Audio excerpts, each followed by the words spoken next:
Kita akan coba bahas tentang gerak parabola. Sebenarnya ini materi yang sudah sangat umum, pasti di YouTube manapun banyak ya kita bisa temukan tentang gerak parabola. Jadi saya tidak akan bahas begitu detail, hanya akan berfokus pada bagaimana uh, cara menyelesaikan problem yang berkaitan dengan gerak parabola. Ya. Gerak parabola ini bisa terjadi, ingat ya, lintasan parabola ini bisa terbentuk karena partikel ini mengalami dua jenis gerakan secara bersama-sama. Gitu. Ya. Dalam hal ini, arah horizontal ini sebagai arah dengan kecepatan konstan, sementara pada arah vertikal atau arah tegak lurus dari arah horizontalnya ini memiliki percepatan yang nilainya konstan. Ya. Dan untuk kasus ini kita anggap percepatan yang dialami adalah percepatan akibat gravitasi bumi, yaitu sebesar g ke bawah.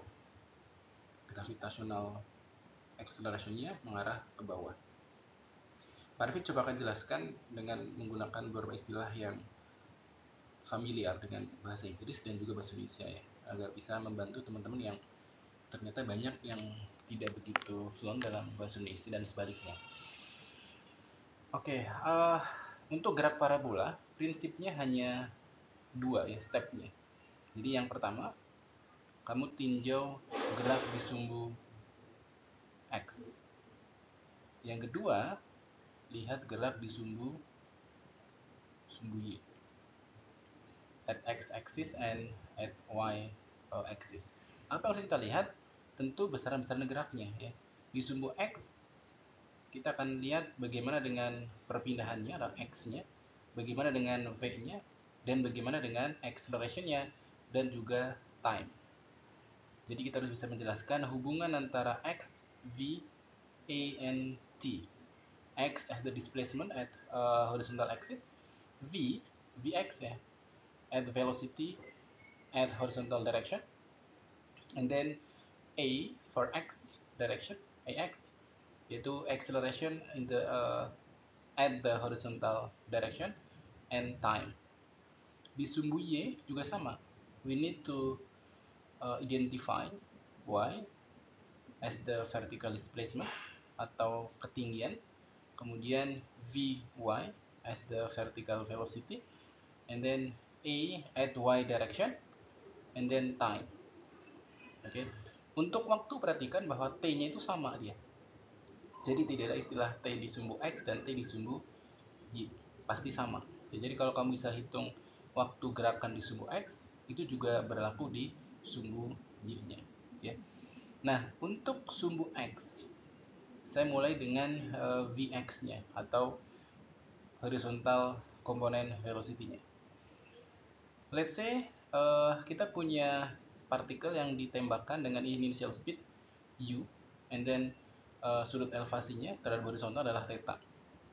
Maka dengan menggunakan prinsip penguraian vektor, kita punya u cosinus theta at horizontal component, and then u sin theta as the vertical component of the velocity. Oke, u cos theta sekali lagi sebagai horizontal component, dan nilainya konstan dia. Ya, lihat. Jadi dari awal sampai berakhir di sini itu nilainya sama. Sehingga diwakilkan dengan panjang vektor yang sama. Ini untuk sumbu X, ya.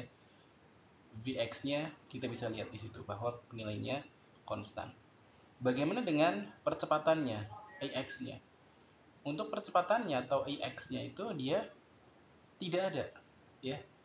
Tidak ada. Kita bahas untuk gerakan tanpa gaya hambat udara, sehingga nilai percepatannya bernilai 0. Oke, percepatannya 0. Kemudian T-nya bagaimana? T-nya tentu kita bisa hubungkan dengan X dan juga Vx, ya. Sehingga di sumbu X nanti kita akan dapatkan hubungan X equals to Vx times T, ya. Only one equation di sini.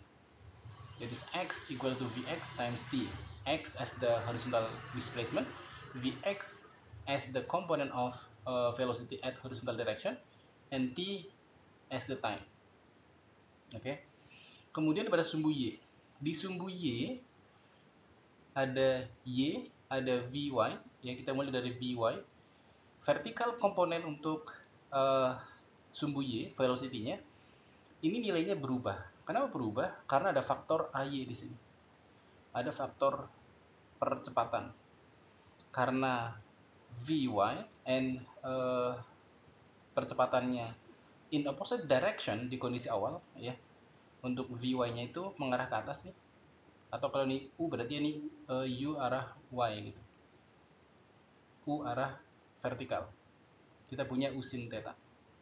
Dan arahnya berlawanan arah dengan acceleration. Arahnya ke bawah dia. G-nya ke bawah. Maka kita bisa identifikasi nilai Vy for each time. Untuk setiap waktunya, ya. Vy-nya adalah initial speed at y direction dikurangi G kali T. Oke, ini hubungan antara kecepatan di sumbu Y, initial speed di sumbu Y, dan percepatan gravitasi juga waktunya gitu. Ya, ini hubungannya. Kalau kita lihat untuk kecepatan arah vertikalnya. Oke. Kemudian bagaimana dengan AY-nya? AY-nya tadi udah ya, bahwa dia memiliki perlambatan atau percepatan mengarah ke bawah. Kemudian dengan Y-nya, ya, Y-nya itu adalah ketinggiannya. Ketinggian benda yang gerak parabola untuk waktu tertentu, ya. Tentu ini kita bisa gunakan formula untuk menghitung perpindahan pada gerak dipercepat, ya. Pada gerak lurus kita punya S sama dengan U times T plus half AT square. S as the displacement, ya, U as the initial speed, and then T time and A as the acceleration. Oke. Di kasus ini S-nya itu adalah vertical displacement. So, we have Y equals to U, initial speed at Y direction is U at Y, times T, minus, ya, kenapa minus? Karena the acceleration in opposite direction dengan initial speed-nya. Oke, half GT square. So, we have second equation at Y direction. Cukup itu saja. Ya, jadi kita bisa identifikasi hubungan masing-masing komponennya. Nah, untuk penggunaannya tentu depend on the question, ya, bergantung pada pertanyaannya apa.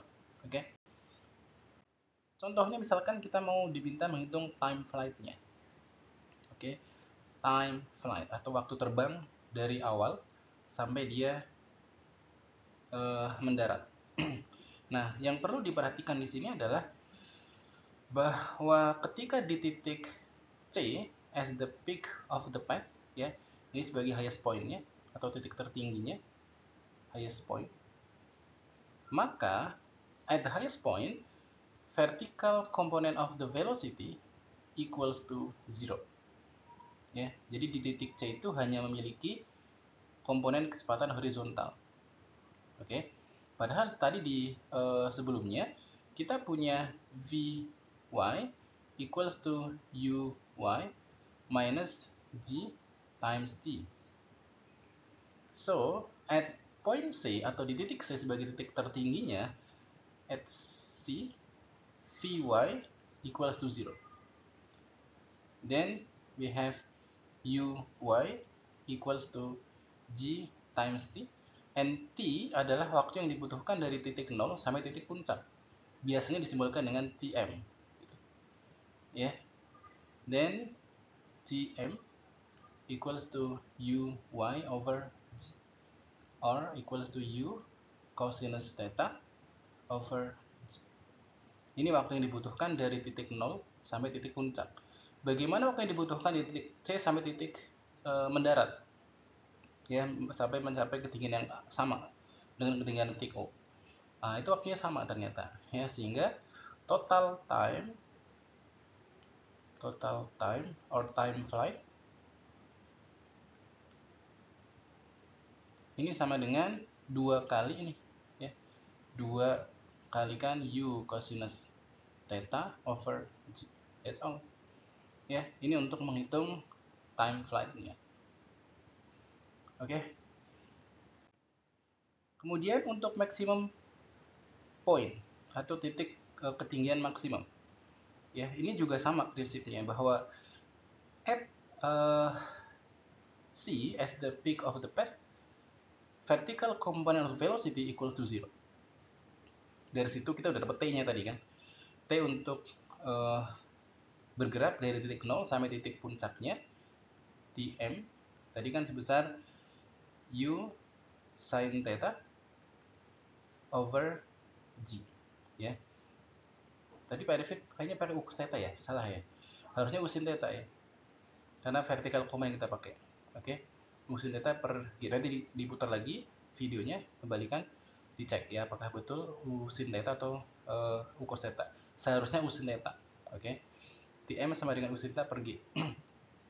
Nah, setelah tahu nilai ini, kamu tinggal masukkan y-nya ya. Berarti ini adalah nilai y maksimum. Y maksimum. Kita gunakan formula y equals to u y t minus half g t square. Oke, kita masukkan nilainya. U y times t, u y equals to u sin theta. So times u sin theta equals to u square sin square theta over g. Okay, minus half g u square sin square theta over g square. Cancel g.